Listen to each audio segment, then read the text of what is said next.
ओम गुरुवे नमः। प्यारे हरि भक्तों, आज का विषय बहुत ही महत्वपूर्ण और जीवन में धारण करने वाला है और बहुत ही ज्ञानवर्धक बात आज मैं आप लोगों के सम्मुख रख रहा हूँ। और जो आज का मेरा विषय रहेगा वो रहेगा कि वेद क्यों पढ़े जाते हैं और वेद का क्या महत्व है और कितने वेद हैं। और सबसे प्रथम पुस्तक भी वेदों को ही माना जाता है। आप सबको पता है कि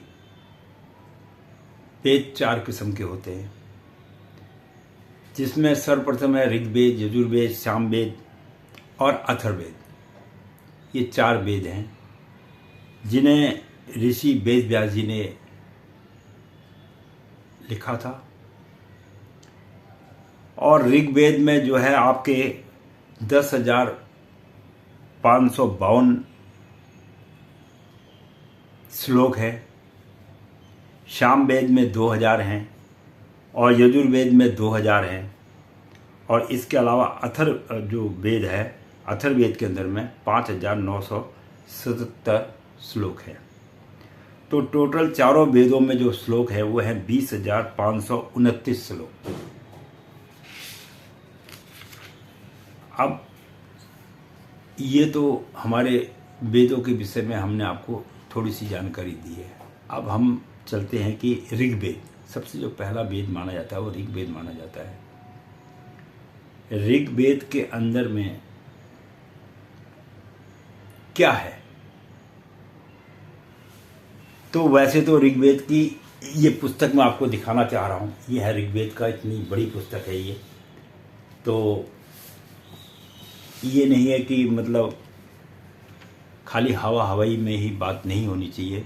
आदमी को थोड़ा अध्ययन भी करना पड़ता है। अध्ययन करने के बाद ही वो इन निष्कर्षों पे पहुंचता है कि वास्तव में वेद जो है ज्ञान का एक भंडार है। तो जो ऋग्वेद है उसमें जो लिखा है, पहले ऋग्वेद में जो है देवी देवताओं की, ऋग्वेद की बात कर रहा हूँ, ऋग्वेद उसमें देवी देवताओं की स्तुति कैसे की जाती है, क्या की जाती है, किस प्रकार की जाती है, इसके विषय में मंत्र आदि लिखे हुए हैं। दूसरा, यज्ञ संबंधी मंत्र भी इसके अंदर में लिखे हुए हैं ऋग्वेद के अंदर में, कि यज्ञ के कौन कौन से मंत्र हैं। आप मेरी बात को बड़ी गौर से सुनिएगा, यज्ञ के कौन कौन से मंत्र हैं। तीसरा, इसमें विश्व की उत्पत्ति किस प्रकार हुई, कैसे ये संसार बना, इसके विषय में थोड़ा बहुत क्या, संपूर्ण मतलब जानकारी है। चौथा, इसमें जो है ऋग्वेद में जो है अग्नि, इंद्र, वायु, वरुण और सविता, उषा, सूर्य, विश्वदेवा, अदिति, चंद्र, रुद्र, पूखा आदि प्राकृतिक देवताओं का भी उल्लेखनीय है कि इनको किस प्रकार से, किन मंत्रों के द्वारा इनकी स्तुति करनी चाहिए। तो इसलिए मैंने तो खैर वेदों में पढ़ने के बाद ये देखा है कि इसमें अधिकांश जो सबके विषय में जो सबसे ज़्यादा लिखा है वो लिखा है भगवान इंद्र और सूर्य के विषय में। बाकी वायु के बारे में भी है, अग्नि के बारे में भी है, लेकिन इंद्र का इसमें ज़्यादा जिक्र है वेदों के अंदर में। तो ये मैंने आपको जो थोड़ी बहुत आज जानकारी दी है वेदों के बारे में, विषय में, तो वो मैंने आपको दी है ऋग्वेद की, कि ऋग्वेद का क्या मनुष्य के जीवन में महत्व है और ऋग्वेद में क्या लिखा है, किस प्रकार मंत्र वगैरह का उच्चारण वगैरह करना है, क्या करना है, ये सब जो चीज़ें आपको ज्ञान होगा वो होगा ऋग्वेद से। इसके बाद जो हम दूसरी वीडियो देंगे वो हम आपको देंगे, ऋग्वेद के बाद दूसरी हम देंगे आपको यजुर्वेद की।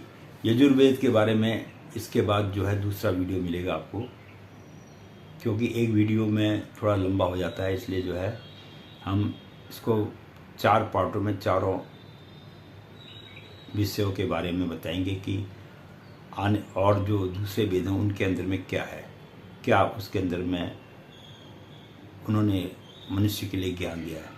तो मैं पंडित गिरीश तिवारी आपको जो है जो वेदों के बारे में मैंने थोड़ा बहुत संक्षिप्त बातें बताई हैं, ये हमारा वीडियो का जो सिलसिला ये चलता रहेगा।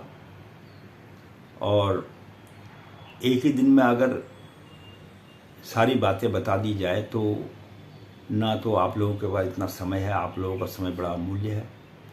तो मैं तो अपनी वाणी को यहीं पे विश्राम करता हूँ और आशा करता हूँ कि आपको अच्छी लगेगी। थोड़ा थोड़ा कभी कभी लाइक भी कर दिया करो ताकि अच्छा लगे कि भाई लोग चाहने वाले हैं। कुछ लोग स्टडी को भी पसंद करते हैं, अध्ययन को पसंद करते हैं। तो कल भी हो सकता है या शाम तक भी मैं दूसरी वीडियो जो है दूसरे वेद पर बतलाऊंगा। आशा करता हूँ कि शीघ्र ही आपको मिले। धन्यवाद।